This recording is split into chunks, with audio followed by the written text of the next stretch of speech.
L'art pour soigner, l'art pour soulager notre mal-être, pour stimuler aussi des cerveaux malades, des corps en peine. Ce constat, c'est celui de l'OMS, l'Organisation mondiale pour la santé. Il y a 2 ans, la ville de Bruxelles lance un projet pilote, les prescriptions muséales. Des médecins peuvent signer une ordonnance, non pas pour des médicaments, mais pour des visites au musée.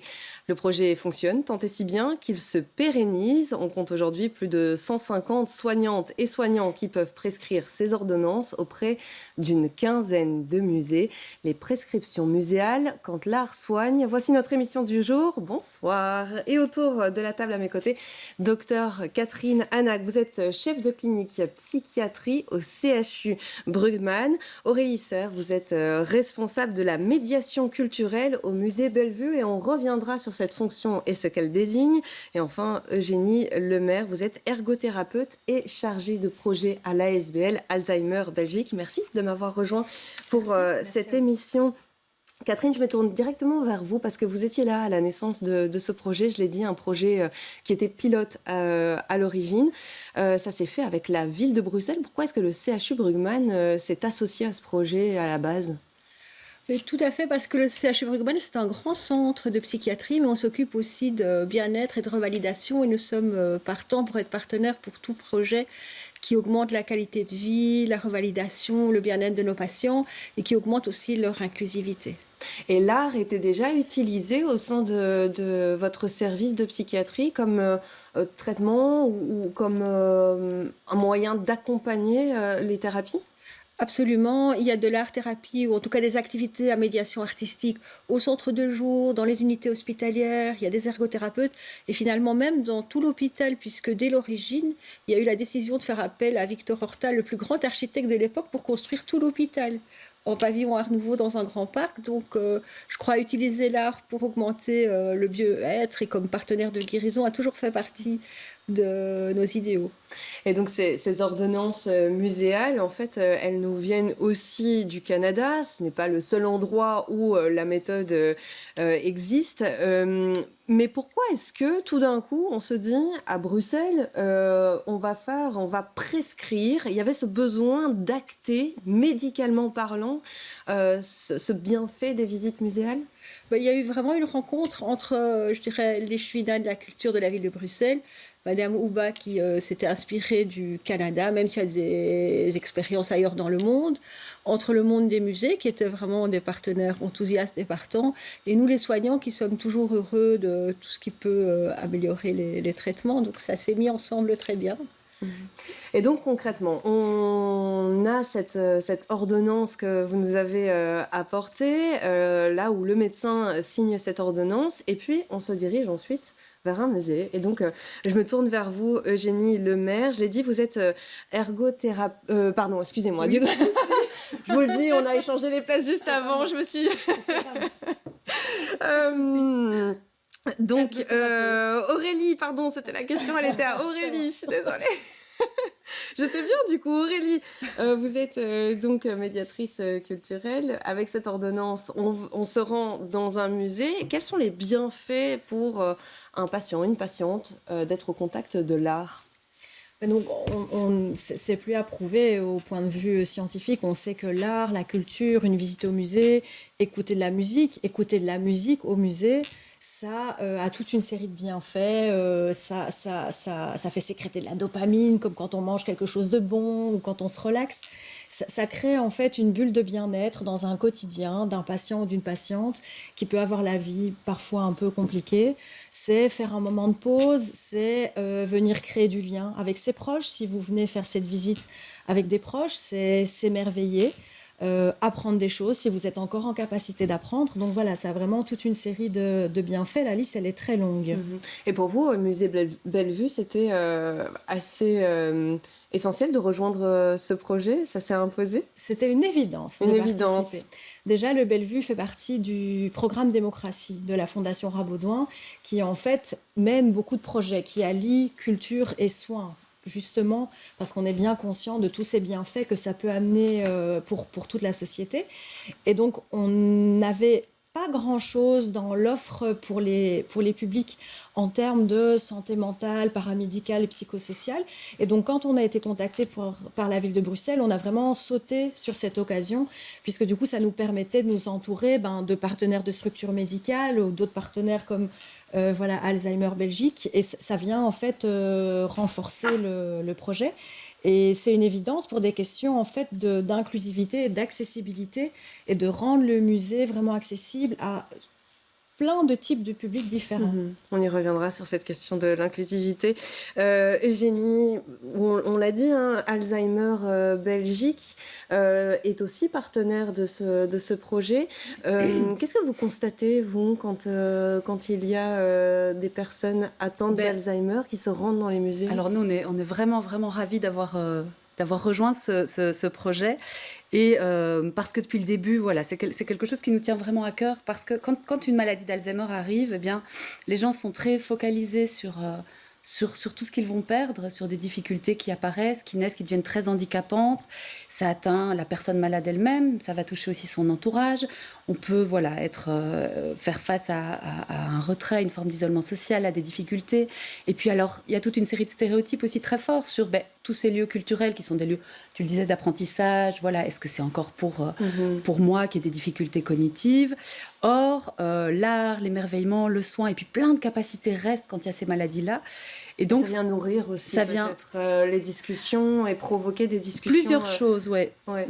Plusieurs vertus. Je vous propose de rentrer justement dans un musée. C'est ce que j'ai fait hier au musée Old Masters des musées royaux de Belgique à la rencontre de Marie-Suzanne. Elle est médiatrice culturelle. On l'écoute et puis on se retrouve tout de suite après. Les prescriptions muséales, c'est une excellente idée. Faire venir un public fragilisé dans un espace comme un musée. Leur permettre aussi de s'évader, en fait, d'oublier le temps de la visite, les problèmes, les fragilités qu'ils ont, dont ils souffrent. Les visites accompagnées dans le cadre d'une prescription muséale, par exemple, se construisent avec le groupe. Donc c'est en dialogue avec les gens, avec ce qu'ils ont envie de voir. Et peut-être que la visite va se construire au fur et à mesure, justement, de ce qui va se dire, de ce qui va s'échanger devant les œuvres. Ah, le chien à la mouche, on l'aime beaucoup. Le sujet du tableau, c'est quoi? On est dans le coin d'une petite cour avec un chien, pas spécialement le chien de race, le chien qui a vu une mouche et il a été interpellé, attiré par la mouche.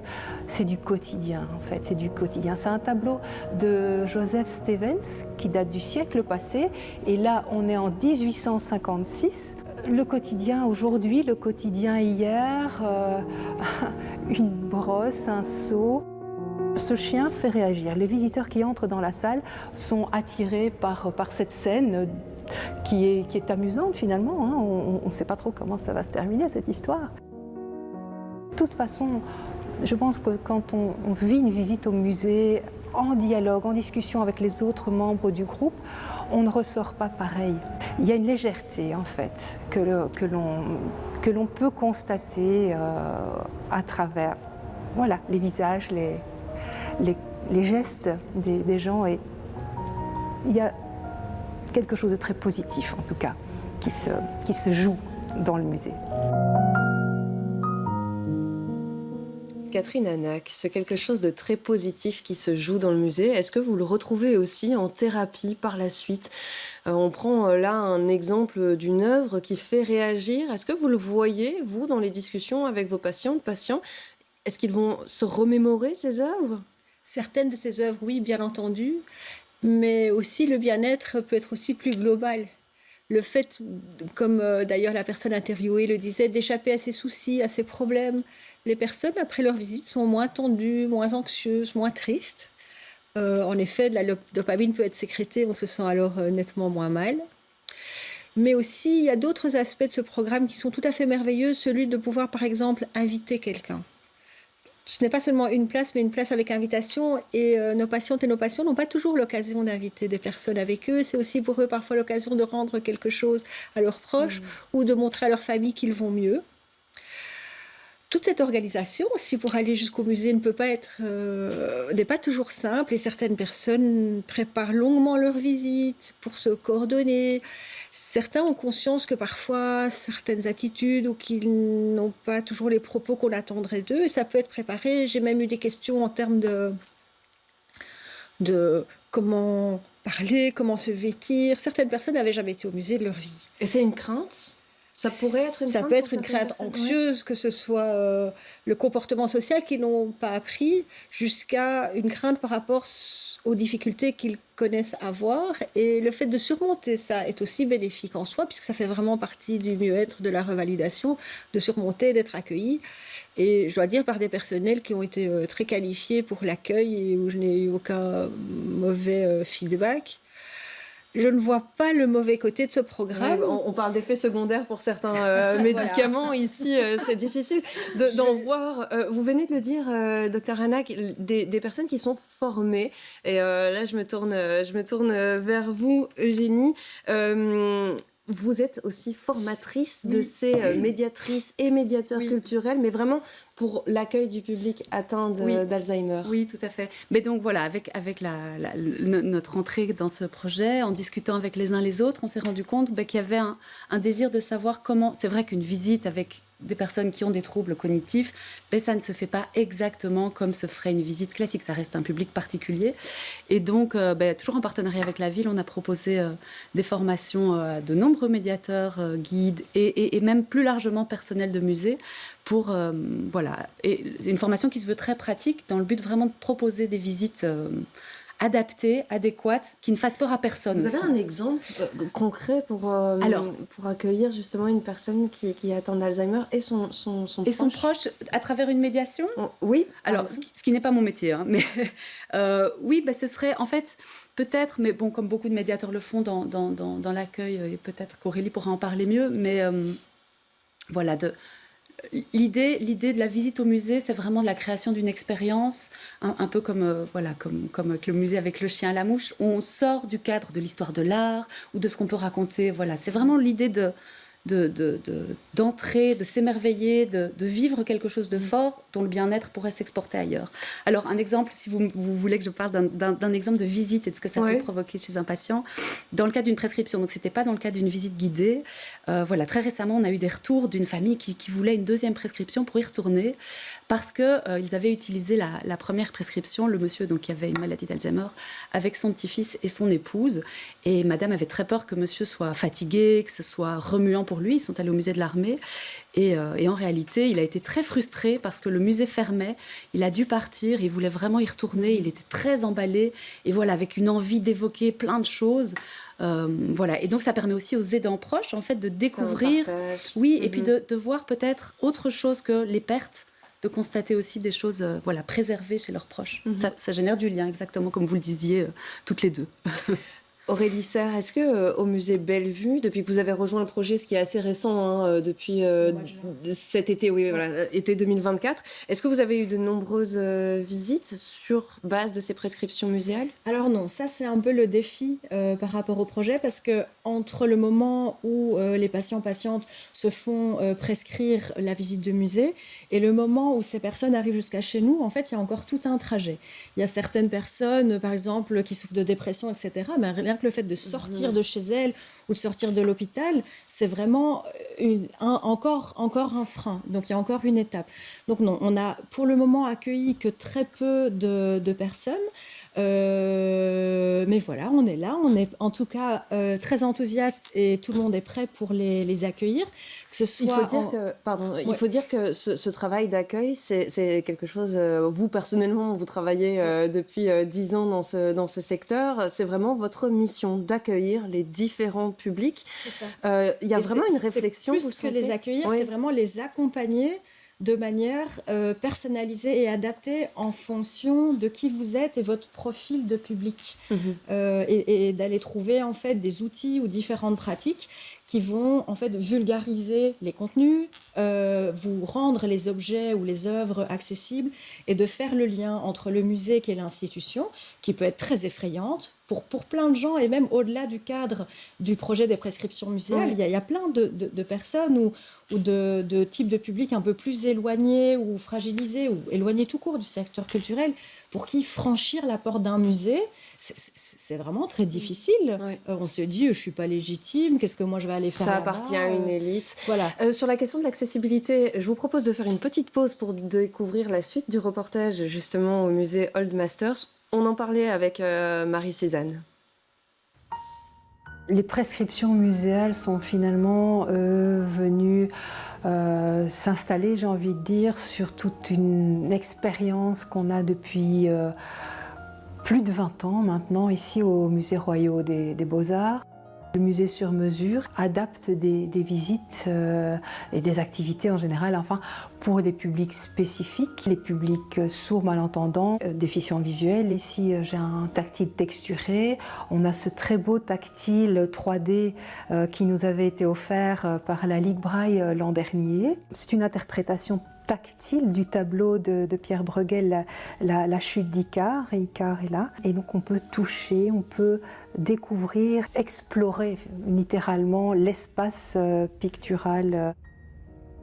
On a aussi pour tout ce vaste champ maintenant de la santé mentale des formules qu'on a adaptées pour aller vers les gens. Donc on a des visites hors les murs, on a des valises dans un coin là, du bureau qui nous permettent de charger du matériel et d'aller pour une première rencontre dans l'association. Il et elle décident ce qu'ils veulent visiter comme partie du musée. Les musées royaux des Beaux-Arts de Belgique, c'est énorme, on ne peut pas tout voir en une fois. Musée sur mesure s'efforce d'ouvrir les portes, de rendre tout cela accessible à tous.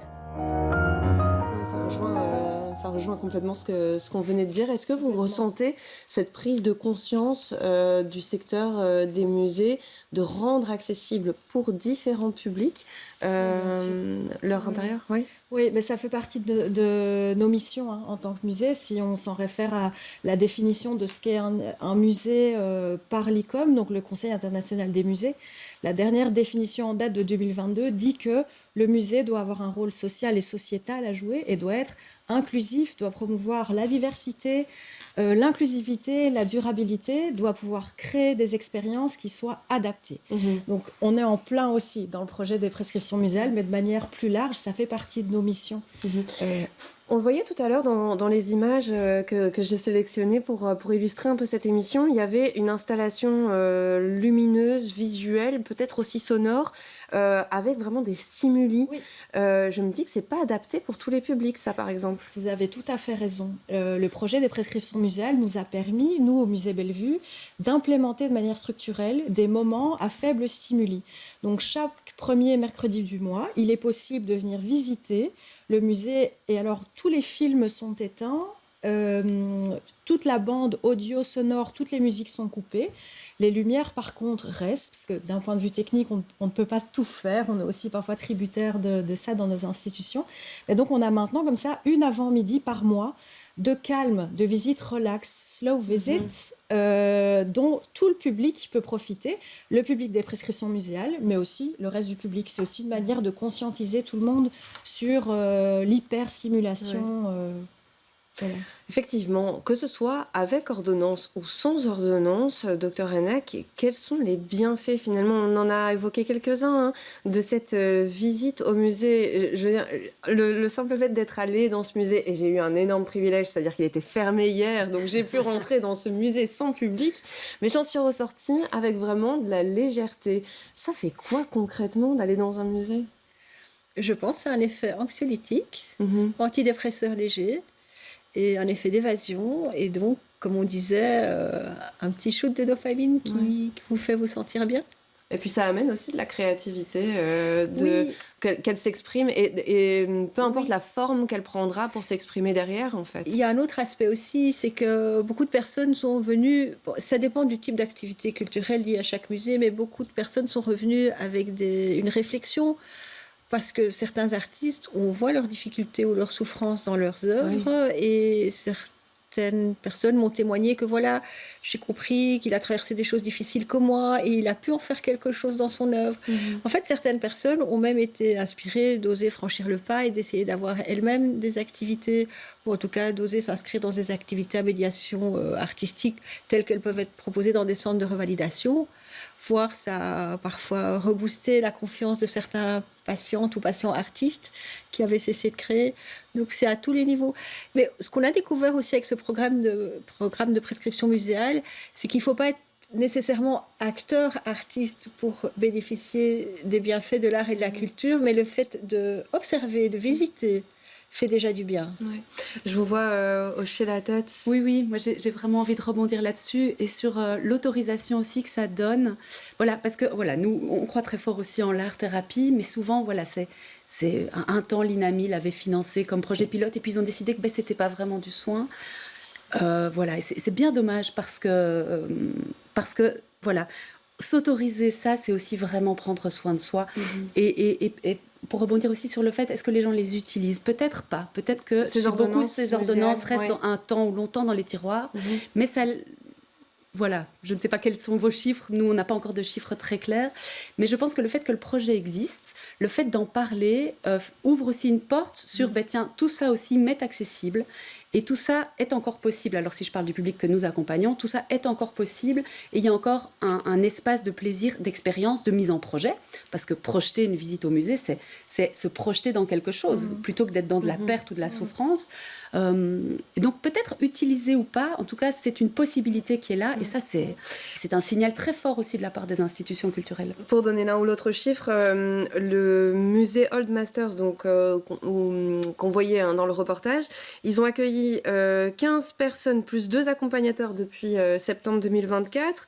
Il y a un groupe de 12 personnes qui a réservé pour décembre, un de 15 personnes qui a réservé pour janvier. Donc on voit quand même que dans ces musées, il y a ces visites. Et il y en a un petit paquet maintenant de musées, plus d'une dizaine. Qu'est-ce que ça dit aussi, ça sera notre mot de fin, qu'est-ce que ça dit de l'importance qu'on donne sur la santé mentale aujourd'hui dans notre société et ce lien entre santé mentale et culture? Ce sont quand même 2 pôles qui sont assez invisibilisés de manière générale, non? Oui. Ça a quand même fait un grand bond au moment du Covid, hein, quand tout le monde a été renfermé chez soi, que les institutions culturelles faisaient partie des premières à devoir fermer parce qu'on était considérés comme un secteur qui était non essentiel. C'est là qu'on a vu que les gens avaient besoin d'aller au musée, d'aller au théâtre.